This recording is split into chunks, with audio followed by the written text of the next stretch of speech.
কাছে জানতে চাই সেটি হচ্ছে যে মানে 11 দলীয় জোটের পক্ষ থেকে তো ওলি আহমেদকে রাষ্ট্রপতি প্রার্থী করা হয়েছে। তারা বলছেন যে পরাজয় নিশ্চিত জেনেও আমরা তাকে প্রার্থী করেছি, এটা গণতন্ত্রের ধারার নতুন একটি শুভ সূচনা তারা করতে চাচ্ছে।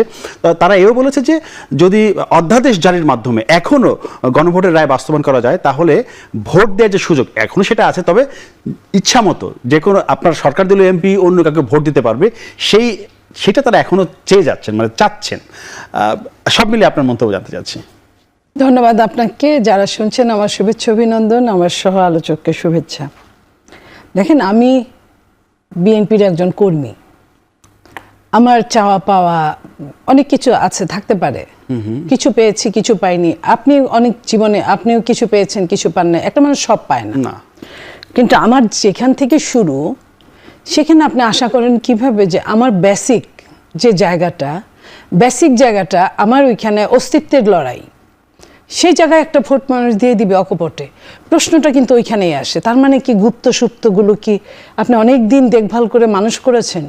আমি যেমন আমারটা বুঝি, আমি যদি যদি আমার রাষ্ট্রের যন্ত্রকে, আমার রাষ্ট্রপ্রধানকে যদি আমি বকাও দিই, তা তো আমার দ্বারা এটা করা সম্ভব না, আমি এটা করতে পারবো না।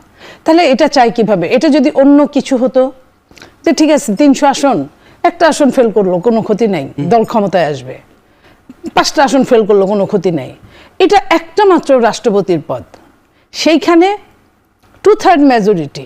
আপনি বুঝেন যে কতটা এটা অসামঞ্জস্য কথা। 2/3 বেশি মেজরিটি, সেইখানে আপনার ভোট আরেকখানে কিভাবে যাওয়ার প্রশ্নই আসে না, নাম্বার 1। নাম্বার 2, আমরা তো সুখে দুঃখে নিয়েই এখনো অনেকেই ফেলে চলে গেছে, সুখ দুঃখ নিয়েই কিন্তু আমরা আমাদের দলের ভেতরেই আছি। সম্মুখ সমরে যুদ্ধ করলেন, অথচ দেখেন আমার বারবার ওই কথাটাই মনে পড়ে যে জপ করো তপ করো, মরতে যদি না পারো। আচ্ছা, ওলি আহমেদের জন্য আমার কষ্ট হচ্ছে, দুঃখ হচ্ছে, এই কারণে একজন মুক্তিযোদ্ধা, তার শেষ পরিণতিটা কিন্তু ভালো না। ঠিক তেমনই আপনি যেখানেই আছেন না কেন, আপনার বাবা আপনার দাদা কি করলো সেটা বড় কথা না, আপনি কি করলেন সেটা হলো আমার কাছে বড় ইম্পর্টেন্ট। তো এই জন্য আজকের এই দিনে আমি মনে করি যে এই কথাটা ভালো লেগেছে যে পাশ ফেল করবো জানি, পাশ ফেল করি যাই করি, গণতন্ত্র রক্ষার্থে প্রতিযোগী থাকা দরকার। সেটা নিয়ে আমাদের কোনো মাথা ব্যথা। উনি তো এটা না বলে এটাও বলতে পারতেন যে বিএনপি সুবে সাদিকের সময় ক্ষমতাটা নিয়েছে। আচ্ছা, গধূলির পরেই তো আবার অন্ধকার, আমরা তো অন্ধকার চাই না। জিজ্ঞাসা করলাম, সে বলল না আমি গধূলিটাই বলতে চাই, কারণ দিনের আলোকে বলতে চাই। সুবে সাদিকের সময় কিন্তু সবকিছু অস্পষ্ট থাকে, কিন্তু তারপরে আমরা সবাই জানি যে স্পষ্ট হতে সূর্যোদয় হবে কিছুক্ষণের মধ্যে।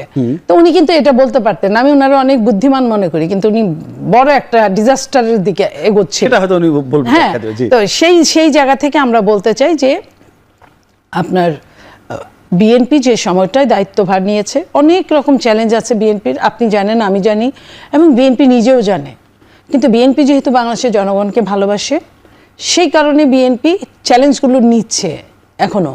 আমি মনে করব আপনাদের মাধ্যমে সমস্ত বাংলাদেশের সাধারণ জনগণ যারা ভোট দিয়েছেন, যারা দিতে পারেন নাই, তারা প্রত্যেকে একটু ধৈর্য ধরবেন। ধৈর্যের বিকল্প কিছু হতে পারে না। হতে পারে আমাদের এখন এই মুহূর্তে ইলেকট্রিক সমস্যা, সেটা আপনি দেখেন, গ্যাস থাকা বা না থাকা এটা তো বিএনপির হাতে ছিল না। 5 মাসের বিএনপির হাতে এই গ্যাসটা যে সরকারি থাকতো একই অবস্থা হতো। তার উপর আবার হুরমুজ প্রণালী, সেটার জন্য আপনার গ্যাসটাকে বের করতে গেলে কিন্তু তেল লাগে, ডিজেল লাগে, পেট্রোল লাগে, সেটার একটা থাকে। যেখানে ট্যাক্স বাড়াতো অন্য সরকাররা, সেখানে তারা কমিয়েছে, যেমন যুবক মন্ত্রণালয়, তারপরে আপনার শিক্ষা মন্ত্রণালয়, এইখানে বাজেট বাড়িয়েছে, ট্যাক্স কমিয়েছে অনেক। হ্যাঁ, তো সেই জায়গাগুলোকে আমাদের বুঝতে হবে। সরকার ভালো চাওয়ার জন্য, যেমন ধরেন অন্য সরকাররা কি করেছে আপনি নিশ্চয়ই মনে আছে, যে দরকার পড়লে কাজের মেয়ে দিয়ে খাতা দেখাও, কিন্তু সবাই পাস করতে হবে, জিপিএ 5 পাইতে হবে, এবং জিপিএ 5রা খুব গর্ব করে বলতো I M A GPA 5। So ওই জায়গা থেকে বর্তমান মন্ত্রী কি বলেছে যে মন খুলে গান গাওয়া যায়, কিন্তু মন খুলে নাম্বার দেওয়া যায় না। হ্যাঁ, নাম্বার দেওয়া যায় না। আপনি যদি না লেখেন, আমি মন খুলে নাম্বার দেওয়ার কোনো অপশন নাই, আপনি যা লিখবেন আমি সেটার উপর নাম্বার দিব। এই যে জায়গাটায় আসছে, প্রথমে কিন্তু এই জায়গাটায় আসতে ধাক্কা লাগবে। যখন বলবে যে আরে 51% ফেলের হার, এটা কিভাবে মেনে নেওয়া যায়? কিন্তু এটা 1 বছরে যখন বাচ্চারা দেখবে যে ওদেরকে কোনো স্যাক্রিফাইস করে না, এক্সকিউজ করে নাই, সো আমাকে পড়তেই হবে, পড়ার কোনো বিকল্প নাই, ওরা কিন্তু 1 বছরে দাঁড়িয়ে যাবে। তো এই জায়গাগুলো প্রথমে সবগুলো জায়গা থেকে ধাক্কা আসবে। যেমন ধরেন টিকা, বিএনপির এখানে কি করার ছিল? কিছুই করার ছিল না। হরমুজ প্রণালী, বিএনপির এখানে কি করার ছিল? কিছুই করার ছিল না। তাহলে এই করার যে ছিল না, আপনার জিওপলিটিক্সের যুদ্ধে প্রত্যেকটা দেশ সাফার করছে, কম হোক বেশি হোক, তো বাংলাদেশও সাফার করবে, হয়তো পড়ে গেছে। আমরা যে জায়গাটা থেকে শুরু করেছিলাম, আমাদের সামনে দুটো অপশন ছিল। যেহেতু আপনি একটা দীর্ঘ লড়াই করে আপনার ইকোনমি, আপনার জননিরাপত্তা, প্রত্যেকটা জায়গায় এক ধরনের চ্যালেঞ্জ ছিল। ফ্যাসিস্টকে আপনি বিদায় করেছেন, ভালো কথা, কিন্তু তারপরে যে সময়টা পেয়েছেন, সেই সময়টা পুনর্গঠনের যে সুযোগটা ছিল সেটাকে আপনি কাজে লাগাননি, বরং আপনি ঘৃণা ছড়িয়েছেন। কিন্তু এই দায়িত্ব বিএনপির না। না, আমি ওই কারণে বলছি যে ঘৃণা ছড়িয়েছেন। আপনার যে ধরনের একটা স্থিতিশীলতা আনা সম্ভব ছিল, আপনি সেদিকে চেষ্টা করেননি। আমি কালকে একটা টেলিভিশনে বললাম, একটু আগে দেখলাম ফটো কাট করেছে, যে ডক্টর মোহাম্মদ ইউনূস তার দায়িত্বকালে বাংলাদেশের ব্যবসায়ীরা তার সাথে একটু দেখা করার জন্য অনেক চেষ্টা করেছে, কিন্তু তিনি তাদেরকে সময় দেননি। অথচ আমেরিকার থেকে একজন কেরানি এলেও তিনি তাদের সাথে আচরণ করতেন যেন তার জামাই বাড়ি থেকে আত্মীয় এসেছে। যত ধরনের যত্ন করা তিনি সেটি করতেন। স্টারলিংকের একজন কর্মকর্তা এসেছিলেন, তার কাজ হচ্ছে ডাক টেলিযোগাযোগ মন্ত্রণালয়ের অধীনে, কিন্তু তিনিও ডক্টর ইউনূসের সাথে দেখা করে, যে ওই যে বলে না যে চল অমুক আমাদের এলাকার একজন আসেন, আমরা একটু দেখা করে যাই, তারা আসতেন, তারা মনে করতেন ডক্টর ইউনূস তাদের লোক, এবং তাদের লোক এটি তো তিনি শেষকালে প্রমাণ করেছেন। এখন এর ভেতর থেকে আমাদের একটা অপশন ছিল, ভোট এসেছিল দিনের শেষ ভাগে, আমাদের দুটো অপশন ছিল, একটা হচ্ছে গোধূলি, তারপরে অন্ধকার। মানুষ অন্ধকারটা নেয়নি, বেহেনি। বাংলাদেশের সংখ্যালঘু, ধর্মীয় সংখ্যালঘু, বাংলাদেশের ক্ষুদ্র জাতিসত্তা, এখানকার গরিব মানুষ, যে নারীটা নির্ভয়ে বাড়ি থেকে বাজারে আসতে চায়, তার কর্মস্থলে আসতে চায়, ওই নারী বিএনপিকে বেছে নিয়েছে কেন?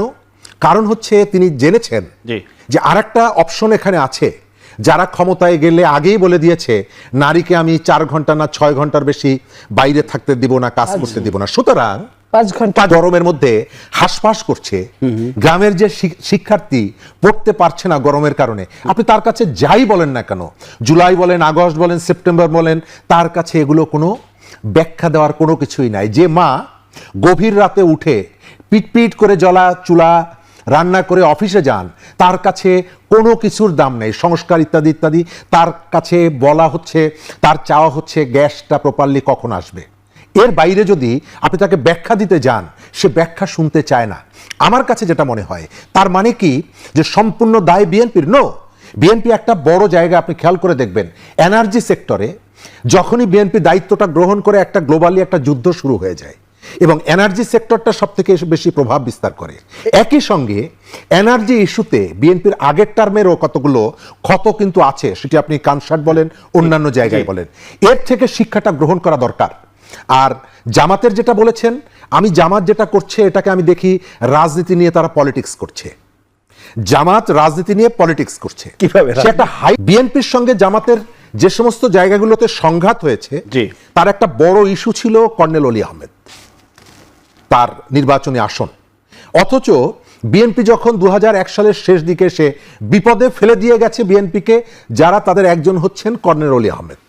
আজকে তিনি যাই বলুন না কেন, তিনি ওই মুহূর্তে বিএনপি থেকে যদি বের হয়ে এসে আলাদা দল না করতেন, হয়তো অন্য ইতিহাস হতো, নাম্বার 1। সুতরাং তিনি এখন যেটা বলছেন যে বিএনপির জন্য তার দরদের যে জায়গাটা, আমার ধারণা সেটা সম্ভবত পারফেক্ট কথাটা না, এর পেছনে হয়তো অন্য কোনো ব্যাপার আছে। এক, দ্বিতীয়ত জামাতের পক্ষ থেকে একটা বার্তা দেওয়ার চেষ্টা করা হয় যে আমরা এমন কতগুলো পদে নিরপেক্ষ লোক আমরা বসাতে চাই, আমাদের দলের না, অন্য দলের, অথবা নিরপেক্ষ লোক। কিন্তু মজার ব্যাপার হচ্ছে, আপনি নেট সার্চ দিলে পাবেন, যখন অন্তর্বর্তী সরকারের সময় হেলথের ডিজি নিয়োগ করা হবে, তখন তাদের যে ডক্টরস ফোরাম এবং ড্যাব, তাদের মধ্যে হাতাহাতি সংঘর্ষ হয়েছে, এবং শেষ পর্যন্ত জামাত তার ফুল ফোর্স দিয়ে সেখানে তাদের অনুগত অথবা তাদের সমর্থককে হেলথের ডিজি হিসাবে নিয়োগ দিতে পেরেছে। জামাত ওই ধরনের নিরপেক্ষ লোক চায় যে চট্টগ্রাম বিশ্ববিদ্যালয় এবং রাজশাহী বিশ্ববিদ্যালয়ের 2 উপাচার্য অন্তর্বর্তীকালীন সময়ে তারা 1100 জামাত শিবিরের কর্মীকে বিশ্ববিদ্যালয়ে নিয়োগ দিয়েছে, কিন্তু তাদের কোনো সাইনবোর্ড আপনি পাবেন না, আপনার তার অ্যাড্রেস খুঁজে বের করতে আপনার অনেক কষ্ট হবে, কারণ তার কোনো সাইনবোর্ড নাই। এই যে কৌশল, এই যে জায়গাটা, আমি এনসিপি ওই একই কথা বলছি। আচ্ছা, এনসিপি তো 2টো নারী আসন পেয়েছে, তাই না, পার্লামেন্টে? তো বাংলাদেশের এনসিপির বাইরে অনেক উইমেন এখানে আছে, এম্পাওয়ার্ড উইমেন আছেন, যারা পলিটিক্সে কন্ট্রিবিউট করতে পারে। তো এনসিপি বলতো যে আমার দলের 2জন নেত্রীকে আমি নমিনেশন দিব না, জুলাইয়ে ভূমিকা রেখেছে কিন্তু কোনো দলের সাথে নাই, এই ধরনের একজনকে এসে আমি নমিনেশন দিব। কেন? কারণ জুলাইয়ের যে স্পিরিট, জুলাইয়ের যে বিস্তৃতি, সেই বিস্তৃতিকে আমি অনুসরণ করে আমার দল থেকে একজন দিব, দলের বাইরে থেকে একজন দিব। সেটা কি বলেছে? বলে নাই। তার মানে হচ্ছে যে সবাই, ওই যে বললাম, রাজনীতি নিয়ে পলিটিক্স করে। জামাত এই সময়কালে মুক্তিযুদ্ধ ইস্যুটা বারবার সামনে আনছে, আপনি খেয়াল করে দেখবেন। তো যখন রাজনীতিটাকে ব্যবহার করে কেউ অন্যায়ভাবে, অসৎভাবে, তখন আমরা ওটাকে প্রতীক অর্থে বলি যে এটা তো রাজনীতির ভিতরে পলিটিক্স ঢুকায় দিছো তুমি। তো জামাত এমন একটা দল যারা সব সময় রাজনীতির ভেতর পলিটিক্স ঢুকায় দেয়, এটা সব জায়গায় তারা। আপনি দেখেন, নারীকে তারা গোলাপ ফুলের সঙ্গে তুলনা করে, আবার নারীকে 5 ঘন্টা কাজ করবে।